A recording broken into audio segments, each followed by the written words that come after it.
Assalamualaikum warahmatullahi wabarakatuh. Alhamdulillahirabbil alamin wa bihi nasta'in ala umurid dunya waddin. Asyhadu an la ilaha illallah wa asyhadu anna Muhammadan abduhu wa rasuluh la nabiyya ba'da. Allahumma shalli ala Muhammad wa ala ali Muhammad. Yang sama-sama kita hormati Ketua KBPII Sumatera Barat, yang juga senior saya di PII dan senior saya di YIN, Kanda El Yunus, yang berbahagia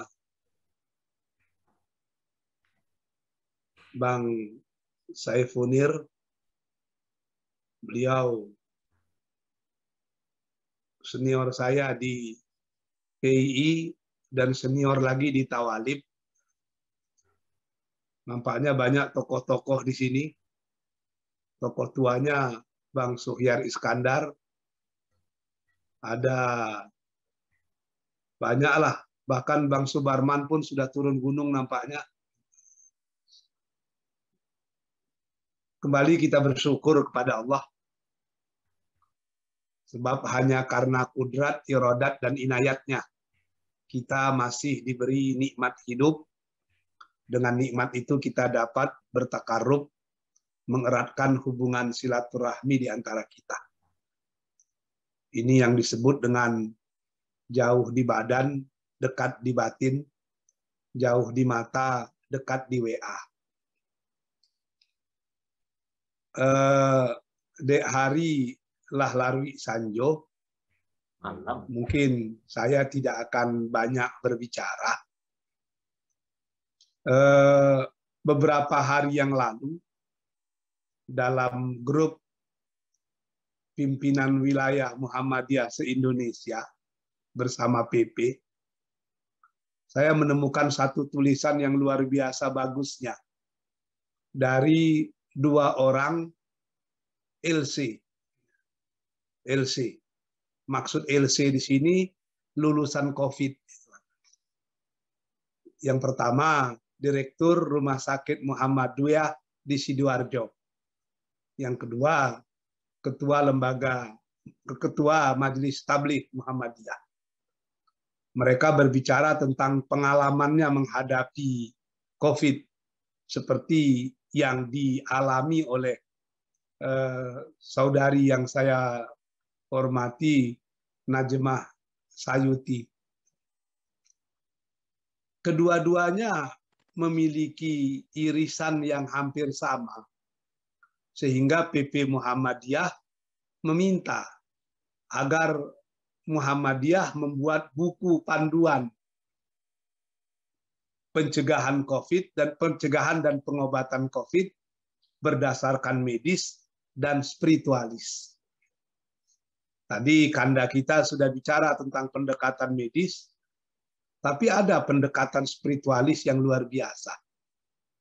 Menurut pengakuan salah seorang pengurus Majelis Tabligh Pimpinan Pusat Muhammadiyah, ketika dia dalam keadaan yang sangat sulit, bernapas payah, sementara oksigen terbatas, obat-obatan terbatas, dia sudah hampir putus asa. Ikhtiar terakhir yang dilakukannya adalah memperbanyak zikir dan membaca Al-Quran. Sebab katanya dia pernah menghadiri seminar internasional di Medan tentang Al-Quran dan kesehatan.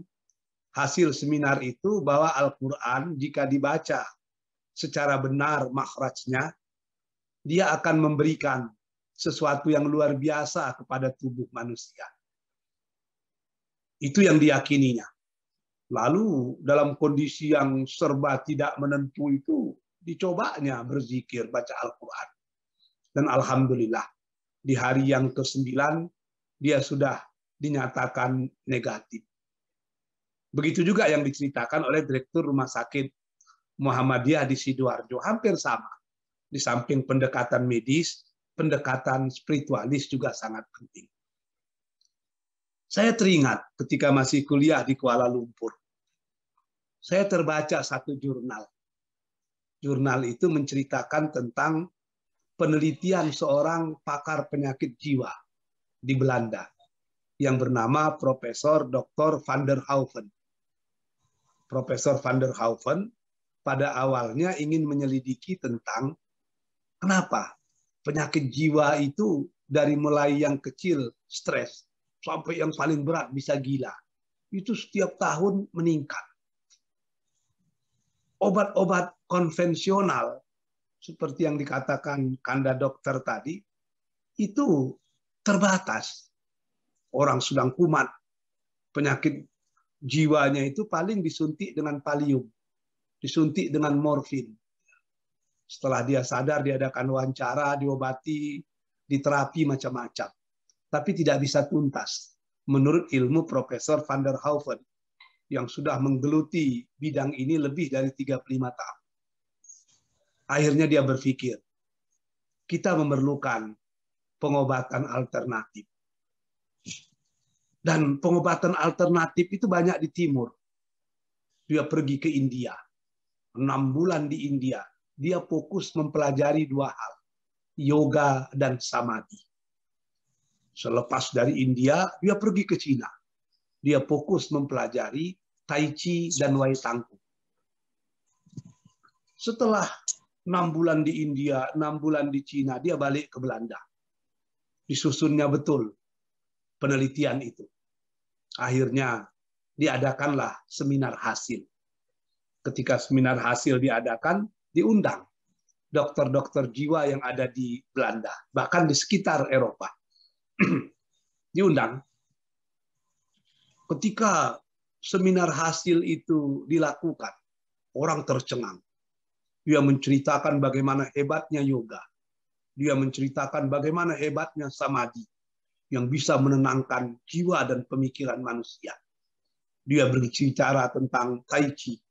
Dia bercerita tentang Wai Tangkung. Semua orang terkejut. Sehingga orang menyatakan, memang Tai Chi, Wai Tangkung, yoga dan samadhi itu bagus dipraktekkan agar orang memiliki ketenangan jiwa yang luar biasa. Sebab orang yang jiwanya tenang, tentu imunitasnya juga akan tinggi. Salah seorang dokter jiwa yang ada di Belanda, ternyata orang Islam, keturunan Iran. Dia tunjuk tangan. Profesor van der Hauven. Kenapa? Yang Anda selidiki cuma yoga, samadhi, tai chi, dan Wai Tangkung. Kenapa Anda tidak menyelidiki zikir dalam Islam? Sebab zikir dalam Islam manfaatnya juga luar biasa. Profesor van der Hauven terkejut. Apa itu zikir? Kata orang Iran tadi menyebut nama Allah. Bisa la ilaha illallah, bisa alhamdulillah, bisa subhanallah, bisa astagfirullah, dan seterusnya yang lain-lain. Profesor van der Hauven terkejut. Coba tulis kalimat-kalimat yang ada dalam zikir tersebut. Ditulis. Dianalisanya beberapa hari. Dipanggilnya orang Iran tadi. Setelah saya teliti, inti dari zikir itu adalah kata-kata Allah.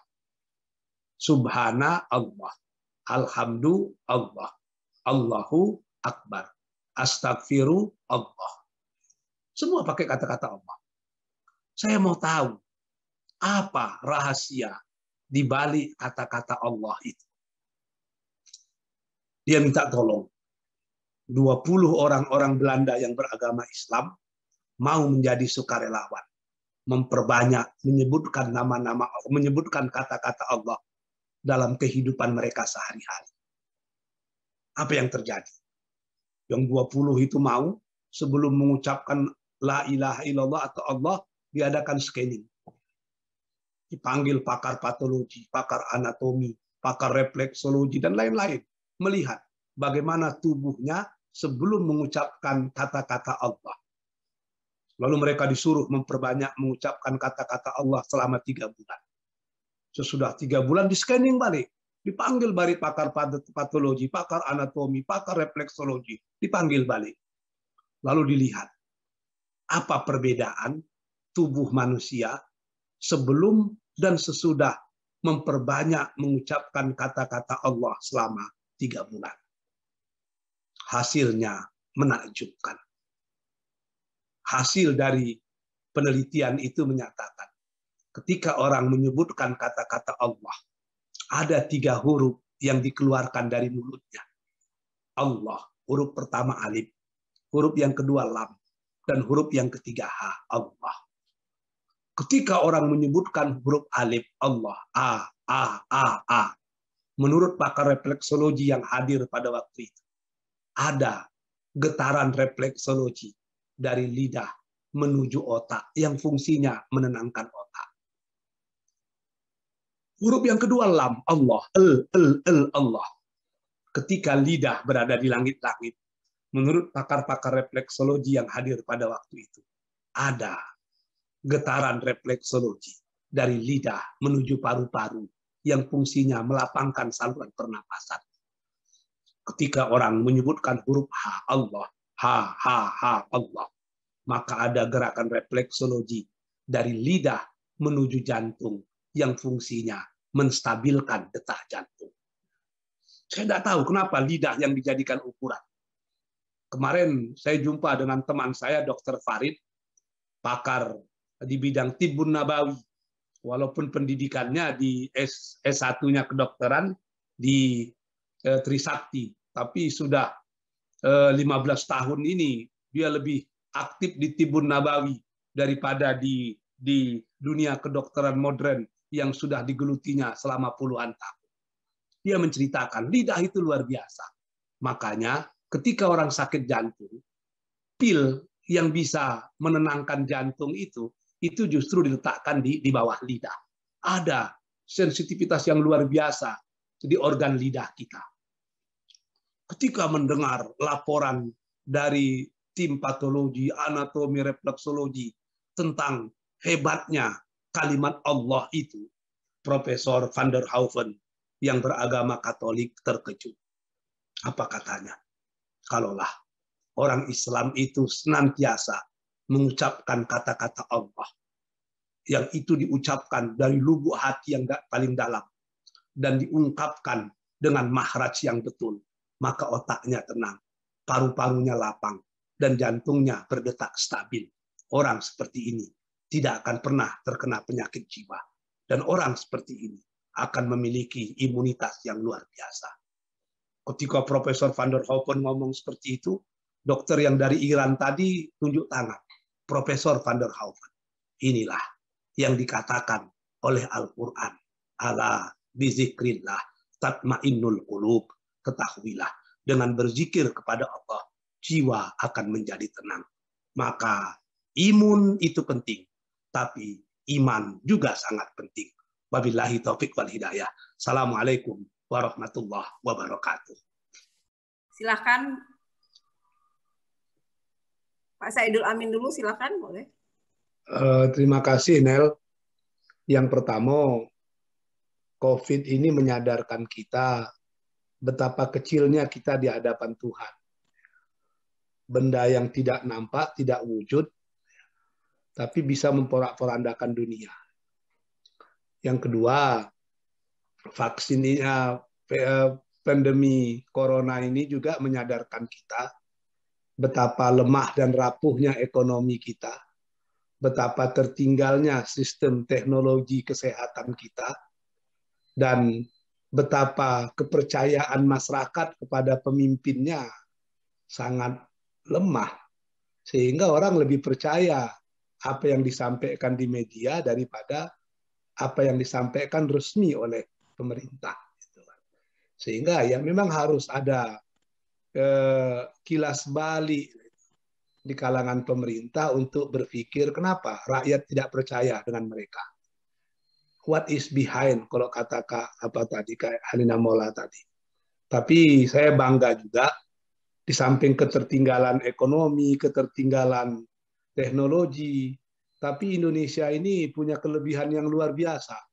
Satu-satunya negara di dunia yang tahu kapan COVID lewat dan kapan COVID berhenti itu Indonesia. Sehingga bisa diatur jam-jamnya. Wabillahi taufik wal hidayah. Assalamualaikum warahmatullahi wabarakatuh.